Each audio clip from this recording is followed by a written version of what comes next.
Hi everyone, my name is Seema. स्वागत है आप सभी का केमिस्ट्री कक्षा में। आज एक गुड न्यूज़ है यूपी पीजीटी की तैयारी करने वाले स्टूडेंट्स के लिए। तो विज्ञापन संख्या जो है 02/2022 की जो नोटिफिकेशन है वो जारी कर दिया गया है और आपके ऑनलाइन जो आवेदन है उसकी प्रक्रिया 9 जून से स्टार्ट होने वाली है। तो जैसा कि उसने आयोग ने कहा था, सेवा चयन बोर्ड ने कहा था कि जून में नोटिफिकेशन जारी कर दिया जाएगा। उसमें मतलब कि यही कहा जा रहा था। और मैंने भी अभी रिसेंटली जो वीडियो बनाई थी कि यूपी पीजीटी का जो वैकेंसी आने वाली है न्यूज़पेपर्स में आया था, तो जून में उन लोगों ने बोला है हो सकता है जून में ना आके जुलाई या अगस्त तक आ सकती हैं। लेकिन जैसा कि चयन बोर्ड ने कहा था कि जुलाई में नोटिफिकेशन जारी कर देंगे, तो उन्होंने सरप्राइजली जून में ही नोटिफिकेशन जारी कर दिया है। तो इस समय लग रहा है कि चयन बोर्ड जो है वो प्रक्रिया जो है वो सही टाइम पे करा लेगा। होप सो आपके जो ऑनलाइन आवेदन है वो 9 जून से स्टार्ट हो रहे हैं। और अगर आप इसको देखेंगे कि जो सबमिट करने की जो ऑनलाइन आवेदन है आपका, वो सबमिट करने की जो अंतिम तिथि है वो 9 जुलाई है, यानी कि पूरा 1 महीने का टाइम आपको दिया गया है फॉर्म फिल करने का। तो 9 जून से स्टार्ट हो रहे हैं। सबसे बड़ी बात यह है कि यूपी पीजीटी की वैकेंसी आ गई है और उसका नोटिफिकेशन जारी कर दिया आयोग ने बिल्कुल टाइम पे। ठीक है, तो जो यहाँ पर आई है, अगर हम बात करें पीजीटी में जो भर्तीज आई हैं वो 624 पदों पर आई है, जिसमें बालक और बालिका दोनों संस्थाओं के लिए दी गई है। तो यहाँ पर देखिए कुछ दिशा निर्देश दिए हुए हैं क्या करते हैं। लेकिन एक जो चीज़ है यहाँ पर वो गौर करने वाली है, उन्होंने जब विज्ञापन जारी करने के लिए जो न्यूज़पेपर में आया था तब भी ये बात कही गई थी कि जो विज्ञापन में पदों की जो संख्या है वो घट बढ़ सकती हैं।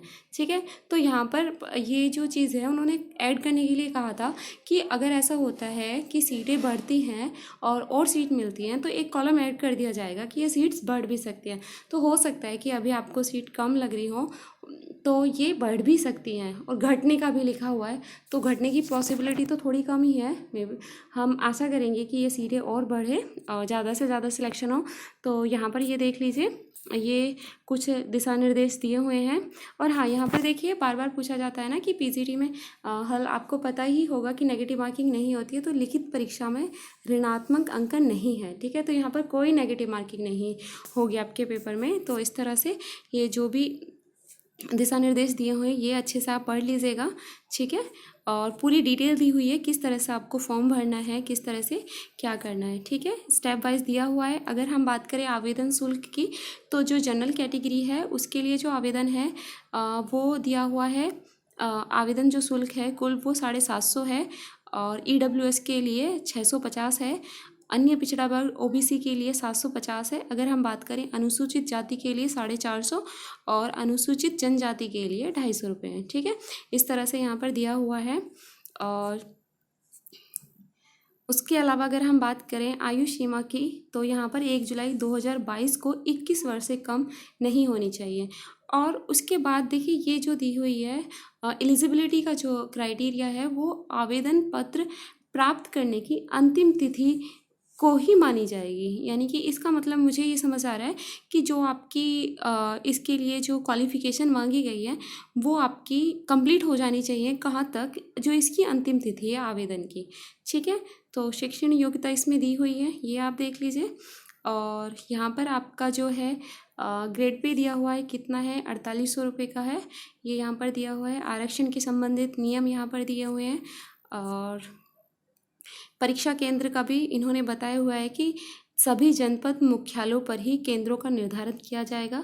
अभ्यर्थी को कोई भी परीक्षा केंद्र आवंटित किया जा सकता है। ठीक है, परीक्षा केंद्र, समय सारणी और अनुक्रमांक आदि की सूचना यथा समय दी जाएगी। यानी कि आपको कोई भी जो है केंद्र जो है परीक्षा केंद्र का ऑप्शन नहीं होगा फॉर्म में, वो आपको बाद में ही दी जाएगी। तो अभ्यर्थी को कोई भी परीक्षा केंद्र आवंटित किया जा सकता है।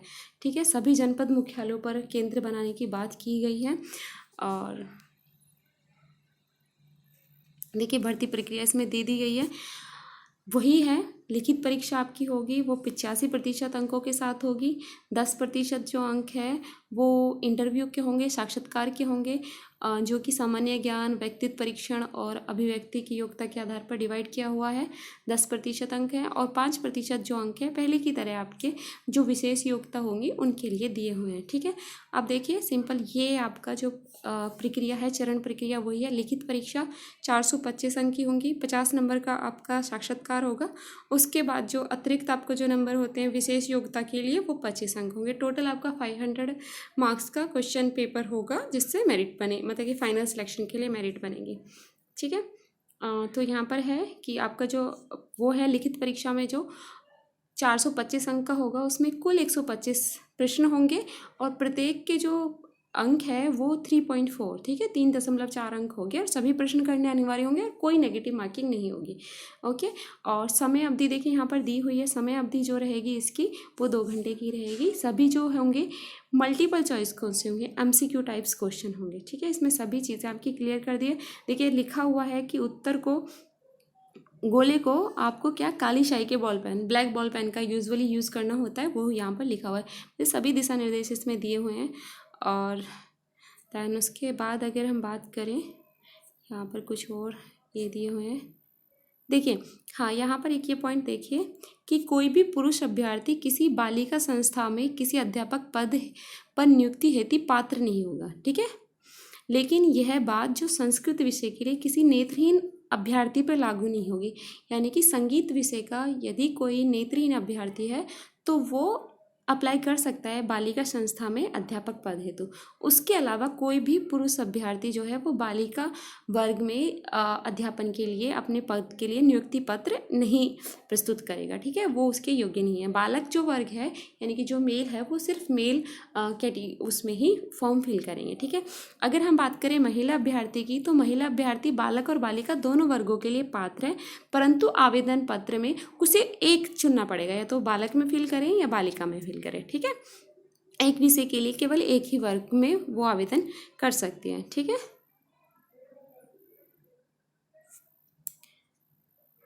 ठीक है, यहाँ पर कुछ दिशा निर्देशन दिए हुए हैं। इसके बाद अभी बात कर लेते हैं पोस्ट की कि कितनी पोस्ट आई हैं।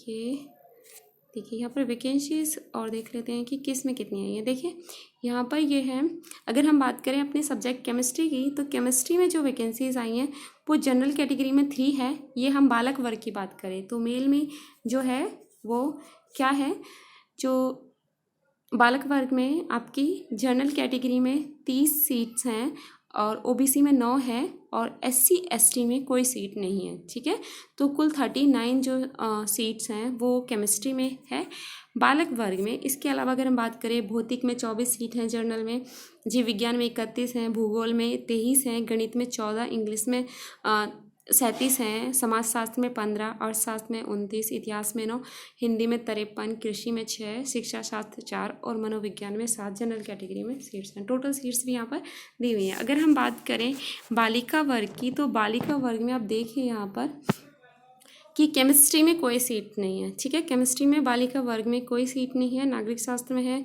फिजिक्स में है, फिजिक्स में सिर्फ 2 सीट हैं, एक जनरल और एक OBC में। तो इस तरह से बालिका वर्ग में है। लेकिन बालिका वर्ग में जो टोटल सीट्स हैं जिन पर आवेदन आया है वो है 75। ठीक है, जनरल में 56 से है और 75 सीट्स पे आया है। लेकिन केमिस्ट्री में जो है वो बालिका वर्ग में कोई सीट नहीं है, सभी के इसमें है, बालक वर्ग में है। और टोटल जो है वो 549 सीट्स आई हैं बालक वर्ग में। तो ये कुल जो सीट्स हैं वो इसमें बताई गई हैं। तो केमिस्ट्री में तो एक ही ऑप्शन है कि सभी को बालक वर्ग में ही अप्लाई करना होगा, बालक मतलब कि गर्ल्स कैंडिडेट को भी और बॉयज़ कैंडिडेट को भी, क्योंकि बालिका में तो सीट्स नहीं है।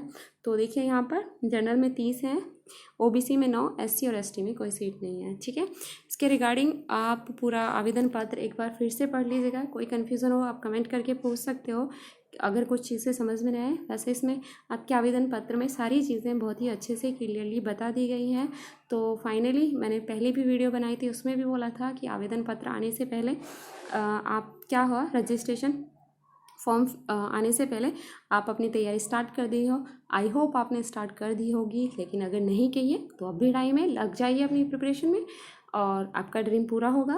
एक सीट चाहिए, सीट चाहे कितनी भी हो, कम है ज़्यादा है वो मैटर नहीं करता है, आपको एक सीट चाहिए तो वो सीट एक आपको मिलेगी। और कोई भी नेगेटिव थॉट्स माइंड में नहीं लेके आनी है कि मेरा सिलेक्शन नहीं होगा, ये होता है वो होता है, कुछ नहीं होता है, हार्ड वर्क होता है। ठीक है, हार्ड वर्क कीजिए, जो हार्ड वर्क करेगा उसको फल ज़रूर मिलेगा। ठीक है, अपना हार्ड वर्क कीजिए, सही दिशा में सही डायरेक्शन में प्रिपरेशन कीजिए, तैयारी कीजिए, आपका सिलेक्शन ज़रूर होगा। All the very best for your bright future.